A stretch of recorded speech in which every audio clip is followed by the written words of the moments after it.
दिवाळी संपली म्हणून तुम्ही सुद्धा तेलकट, काळपट, चिकट झालेले दिवे जर बिनकामाचे म्हणून टाकून देत असाल, तर यापुढे अशी चूक अजिबात करू नका.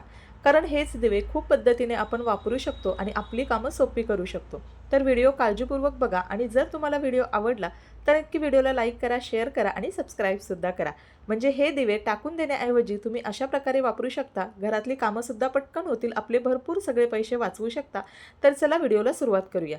आता इथे ना मी दिवाळीमध्ये वापरलेले जे दिवे आहेत तर ते दिवे घेतलेले आहेत आणि दिवाळीमध्ये आपण असे छान पद्धतीनं मातीचे डेकोरेशन केलेले कलरफुल असे दिवे वापरतो. तर या सगळ्या दिव्यांचा आज आपण पुनर्वापर कसा करायचा ते बघणार आहोत. तर हे सगळे दिवे मी एका प्लेटमध्ये काढून घेतलेले आहेत आणि चला आता इतके सगळे दिवाळीमध्ये आपण वापरलेले असतात, तर काही दिव्यांमध्ये ना थोडी जी वात असते ती शिल्लक राहिलेली असते.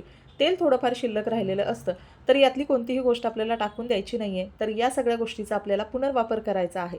तर मी इथे एक छोटा दिवा घेतलेला आहे. आता त्याच्यामध्ये ना ज्या वाती शिल्लक राहिलेल्या आहेत, ज्याच्यामध्ये थोडंफार तेल शिल्लक राहिलेलं आहे किंवा तुम्ही तुपाच्या वाती लावल्या असतील, तर त्या थोड्याफार वाती शिल्लक राहिलेल्या असतील, तर त्या सगळ्या वाती आपल्याला या पंक्तीमध्ये काढून घ्यायच्या आहेत.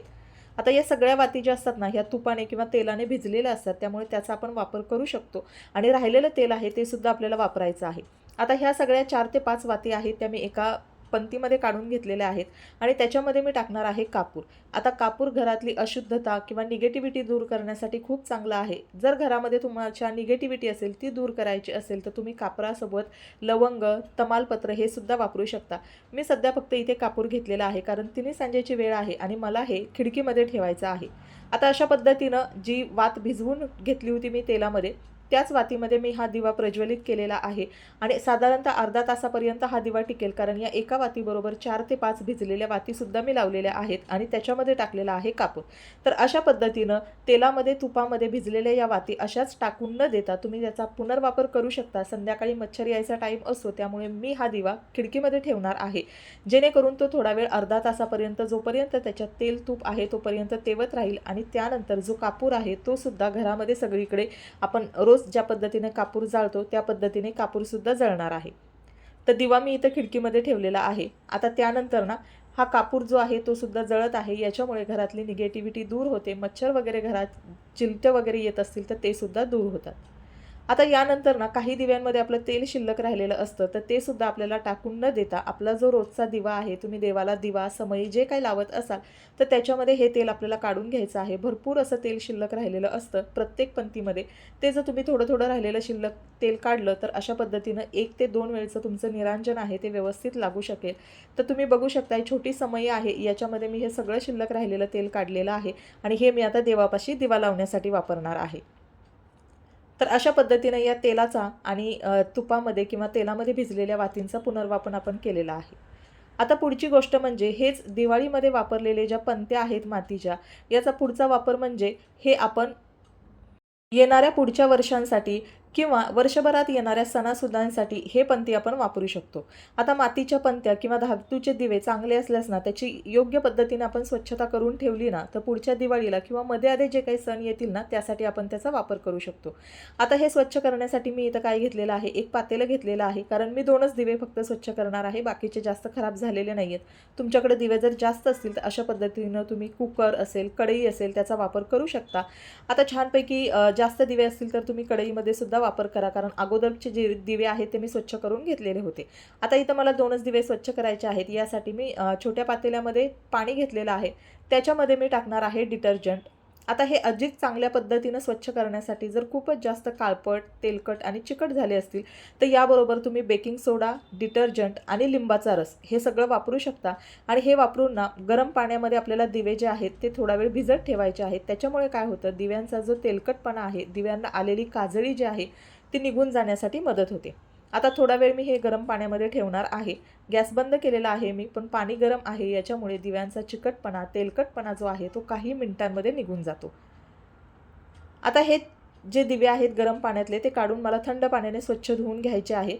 दिवे गरम असतात त्यामुळे हाताने न पकडता मी चिमटीच्या मदतीने ते काढलेले आहेत आणि आपल्याला थंड पाण्यामध्ये टाकायचे आहेत. आणि बघू शकता तुम्ही अगदी 1 ते 2 मिनिटांमध्येच ना आपले तेलकट आणि चिकट झालेले जे दिवे आहेत ते स्वच्छ होतात. आणि ब्रशच्या मदतीनं थोडंसं मी त्याला साबण लावून घेतला आहे आणि राहिलेले जे काही दिव्याला काजळी वगैरे आलेली असेल, काळपटपणा दिव्याला आलेला असेल, तर तो आतल्या बाहेरच्या साईडने आपल्याला स्वच्छ करून घ्यायचा आहे। या ट्रिकने तुमचे कितीही खराब झालेले दिवाळीतले दिवे मातीच्या पंत्या असतील तर तुम्ही अगदी काही मिनिटांमध्ये स्वच्छ करू शकता। छान पद्धतीनं आता हे दिवे जे स्वच्छ झालेले आहेत तर हे स्वच्छ झालेले दिवे सावलीमध्ये किंवा उन्हामध्ये व्यवस्थित कडक सुकवून तुम्ही साठवून ठेवू शकता। येणाऱ्या सणासुदींसाठी पुन्हा तुम्हाला मातीचे दिवे पंत्या खरेदी करण्यासाठी अजिबात गरज नाही। हे मातीचे असल्यामुळे ठेवताना ते एखाद्या खोक्यामध्ये किंवा एखाद्या व्यवस्थित डब्यामध्ये पॅक करून ठेवायचे जेणेकरून ते फुटणार नाहीत। तर चला आता व्यवस्थित आपले दिवे जे आहेत ते स्वच्छ करून झालेले आहेत। आता मी इथे हे व्यवस्थित सुकवून घेते आणि सुकल्यानंतर पुढच्या वर्षीपर्यंतच्या वापरासाठी ते ठेवणार आहे। आता पुढचा वापर म्हणजे आपल्या घरामध्ये तांब्या पितळाची जी काही भांडी असतील तर ती स्वच्छ करण्यासाठी बाजारातलं मिळणारं केमिकल किंवा लिक्विड हे सगळं आणण्यापेक्षा घरगुती अशा पद्धतीनं आपण मातीच्या पंतीचा वापर करू शकतो। आता यासाठी आपल्याला या मातीच्या पंतीची पावडर हवी आहे, तर त्यासाठी ना मी किसणीवर ही जी मातीची पंती आहे ती व्यवस्थित किसून घेते जेणेकरून एकदम बारीक पूड आपल्याला मिळेल आणि त्याच्यामुळे आपल्याला तांब्या पितळाची भांडी घासणं खूप सोपं होणार आहे। तुम्हाला हवं असेल तर तुम्ही खलबत्त्यामध्ये सुद्धा बारीक करून याची पावडर बनवू शकता। किसणीवर किसल्यामुळे याची खूप बारीक छान पावडर तयार झालेली आहे। आता याच्यामध्ये आपल्याला ॲड करायच्या आहेत 2 गोष्टी। जर तुम्हाला पावडर तशी नसेल बनवायची तर अशा पद्धतीनं तुम्ही खलबत्त्यामध्ये कुटून सुद्धा त्याची पावडर बनवू शकता। तर चला आता या पावडरमध्ये 2 गोष्टी ॲड करायच्या आहेत। एक म्हणजे मी बेकिंग सोडा थोडासा इथे ॲड केलेला आहे आणि त्याच्यानंतर लिंबाचा रस। जर तुमच्याकडे लिंबाचा रस नसेल तर तुम्ही व्हिनेगर सुद्धा टाकू शकता आणि हे सगळं मिश्रण आपल्याला व्यवस्थित करायचं आहे आणि याच मिश्रणाने आपल्याला घरातली तांब्या पितळाची भांडी जी आहेत ती काही मिनिटांमध्येच चमकलेली दिसणार आहेत। आता ही जी नैवेद्याची माझी वाटी आहे ना ती प्लेट खराब झालेली आहे, त्याला अगदी मग फक्त पावडर लावली आणि फक्त आपल्याला चोळून घ्यायचं 1-2 मिनटं आणि तुम्ही बघू शकता खूप चांगल्या पद्धतीनं तांब्या पितळाची जी काही भांडी आहेत तर ती आपली स्वच्छ होतात। आणि महत्त्वाचं म्हणजे बाजारातलं मिळणारं केमिकल किंवा लिक्विड पितांबरी याने जेव्हा आपण तांब्या पितळाची भांडी घासतो तेव्हा ती लगेच खराबसुद्धा व्हायला लागतात, त्याच्यावर काळे डागसुद्धा पडायला लागतात। पण अशा पद्धतीनं मातीच्या दिव्यांनी ही जर आपण तांब्या पितळाची भांडी घासली ना तर ती लवकर खराबसुद्धा होत नाहीत। तर छान पद्धतीनं प्लेट आपली चमकते, खूप छान बिफोर आणि आफ्टर तुम्ही इथं बघितलं असेल। तर अशा पद्धतीनं हे मातीचे दिवे फेकून न देता तुम्ही घरातली भांडी स्वच्छ करण्यासाठी वापरू शकता। आय होप तुम्हाला ही टिप नक्की आवडली असेल। आता छान ही भांडी व्यवस्थित क्लीन झालेली आहेत। आता त्याच्यानंतर पुढचा वापर म्हणजे ज्यांना करायची आवड असते किंवा प्रत्येकाच्या घरामध्ये आपण झाडं लावतो, तुळस वगैरे लावतो, तर अशा पद्धतीने कुंडीमध्ये लावतो। आता कुंडीतील पाण्याचा निचरा होण्यासाठी काय करायचं, जेव्हा आपण कुठलंही रोपटं कुंडीच्या तळाशी लावतो ना तेव्हा या तळांवर असलेल्या छिद्रांवर जी पंती आहे ना तर ते अशा प्रकारे उलटी ठेवा किंवा पंती फोडून त्याचे लहान लहान तुकडे करा आणि ते या कुंडीमध्ये व्यवस्थित भरा। याच्यामुळे काय होतं तर पाणी व्यवस्थित बाहेर निघून जातं आणि माती अडकून छिद्र जी कुंडीची आहेत ती बंद होत नाहीत आणि याच्यामुळे आपण लावलेल्या झाडांना रोपांना मोकळा श्वास घेता येतो। आता हा एक उपयोग आहे। पुढचा उपयोग म्हणजे रोपांसाठी खत म्हणून सुद्धा तुम्ही हे वापरू शकता, कारण पंत्यांची माती ही नैसर्गिक असते त्यामुळे ती रोपांच्या वाढीसाठी पोषक ठरते, तर त्यामुळे ही माती पंत्यांची तुम्ही नैसर्गिक खत म्हणून सुद्धा वापरू शकता। आता त्यानंतर जे आहे ही डेकोरेट केलेली जी पंती आहे तर तिचा आपण खूप चांगल्या पद्धतीनं वापर करू शकतो, कारण ही दिसायला खूप सुंदर आणि अट्रॅक्टिव्ह दिसते। तर आता या पंतीमध्ये मी काय करणार आहे तर कापूर आपण प्रत्येकाच्या घरामध्ये असतो आणि दररोज संध्याकाळी आपण घरामध्ये कापूर जाळतो, प्रत्येक रूममध्ये आपण तो फिरवतो। तर अशा पद्धतीनं तुम्ही कापूर याच्यामध्ये ठेवू शकता आणि फक्त जरी कापूर ठेवला तरी एक कापराचा छान सुगंध आपल्या घरामध्ये येतो। तर अशा पद्धतीनं डेकोरेट केलेल्या पंतीमध्ये तुम्ही कापूर ठेवू शकता किंवा दररोज तुम्हाला कपूर होम घरामध्ये करायचा असेल तर त्यासाठी सुद्धा अशा पंतीमध्ये तुम्ही थोडेसे तांदूळ आणि कापूर टाकून तो जाळून संपूर्ण घरामध्ये त्याचा धूर आहे तर तो फिरवू शकता। यासाठी सुद्धा तुम्ही या पंतीचा वापर करू शकता। आता दुसरा वापर म्हणजे आपल्या घरामध्ये प्रत्येक महिलेला लागणारी जी छोटी छोटी ॲक्सेसरीज असतात, म्हणजे या पिना असतील, छोटे छोटे कानातले असतील किंवा टिकल्या वगैरे असतील, तर या सगळ्या गोष्टींना पटकन आपल्या इकडे तिकडे हरवल्या जातात। तर त्यासाठी ना अशा पद्धतीच्या पंतीमध्ये तुम्ही या गोष्टी ज्या रोजच्या आपल्याला लागतात आणि ज्या छोट्या छोट्या असतात त्या ठेवू शकता, जेणेकरून ही पंती ठेवण्यासाठी जागासुद्धा कमी लागते आणि वस्तूसुद्धा आपल्याला लगेच हाताशी सापडते। पुढचा आपल्याला पंतीचा वापर बघायचा आहे तो म्हणजे मनी बाउल। मार्केटमध्ये याच्यापेक्षा थोड्याशा मोठ्या डेकोरेटिव्ह केलेल्या पंत्या मिळतात, ती तुम्ही पंती घेऊ शकता आणि त्याच्यामध्ये तुमच्या घरातले जे काही सुट्टे कॉईन्स असतील, चिल्लर असतील, ते अशा पद्धतीने या पंतीमध्ये भरून ठेवायचे आहे, जेणेकरून आपल्या घरामध्ये प्रॉस्पेरिटी येण्यासाठी त्याचा खूप चांगला फायदा होतो। आता पुढचा आपल्याला पंतीचा वापर करायचा आहे म्हणजे आपल्या घरातलं वातावरण सुगंधित करण्यासाठी। तर काय करायचं आहे त्यासाठी ही मी मातीची पंती घेतलेली आहे, त्याच्यामध्ये थोडंसं पाणी आपल्याला घालायचं आहे आणि त्यानंतर जे इसेन्शियल ऑइल तुम्हाला आवडत असेल त्या इसेन्शियल ऑइलचे 4 ते 5 थेंब आपल्याला या पंतीमध्ये टाकायचे आहेत।